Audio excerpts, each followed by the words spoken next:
श्रीशैलम में किया है। अगर आप भी कभी श्रीशैलम जाते हैं तो अवश्य दर्शन के लिए जाइएगा। अब मराठा सेना श्रीशैलम से आगे बढ़कर कृष्णा नदी को पार करते हुए तिरुपति गई और तिरुपति के रास्ते गुजर ही रही थी। तभी शिवाजी महाराज को एक बहुत ही सुंदर गांव दिखाई दिया जिसका नाम था तिरुवन्नमलई। तभी शिवाजी महाराज के सामंत जनार्दन पंत बोले कि महाराज, यहाँ के स्थानिक लोगों से पता चला है कि एक समय में यह गांव हिंदुओं का तीर्थ क्षेत्र हुआ करता था और यहाँ पर श्री शिव और समोत्ती पेरुमल नाम के 2 भव्य दिव्य मंदिर हुआ करते थे। फिर शिवाजी महाराज ने सवाल पूछा, फिर आगे इन मंदिरों का हुआ क्या? तब जनार्दन पंत बोले कि महाराज, विजयनगर साम्राज्य के पतन के बाद यहाँ के मुस्लिम शासकों ने इन सभी मंदिर को तोड़कर उनके ऊपर अब अनेक मस्जिदों का निर्माण किया है। ये बात सुनते ही शिवाजी महाराज तुरंत इस गांव में दाखिल हुए और महाराज ने देखा कि शिवलिंग, महादेव का नंदी और मंदिर के कई सारे पुराने अवशेष मस्जिदों के आजू बाजू में जमीन पर बिखरे पड़े थे।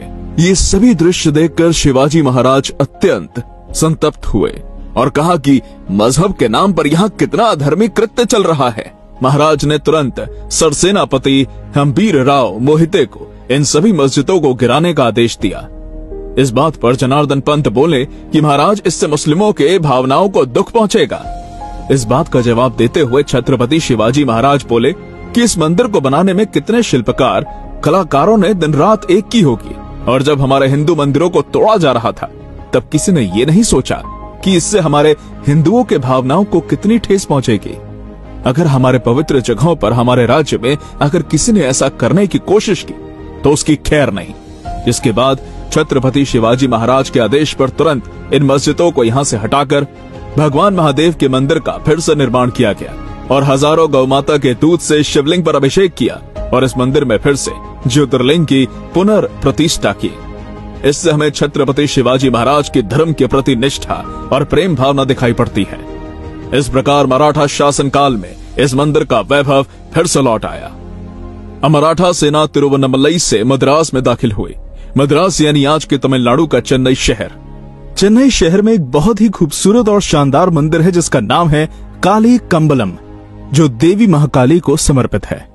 3 अक्टूबर 1677 को छत्रपति शिवाजी महाराज इस मंदिर में पहुंचे और देवी महाकाली का दर्शन करके इस मंदिर में एक बड़े पूजा की आयोजना भी की और इस मंदिर को बड़े पैमाने पर धनराशि भी दान की।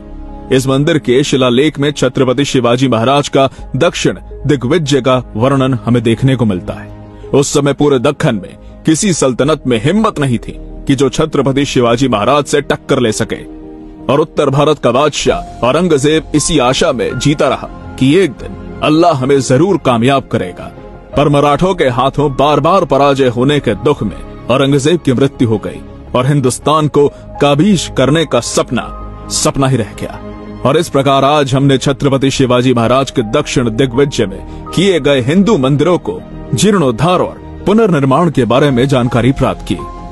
दोस्तों, आगे छत्रपति शिवाजी महाराज का दक्षिण दिग्विजय का ये तूफान किस प्रकार दक्खन की सबसे ताकतवर सल्तनत आदिल शाही की सीमा पर जा धड़का, जानने के लिए देखिए इस वीडियो का दूसरा पार्ट। तब तक आप चैनल को सब्सक्राइब करके बेल आइकन को प्रेस करके रखिए।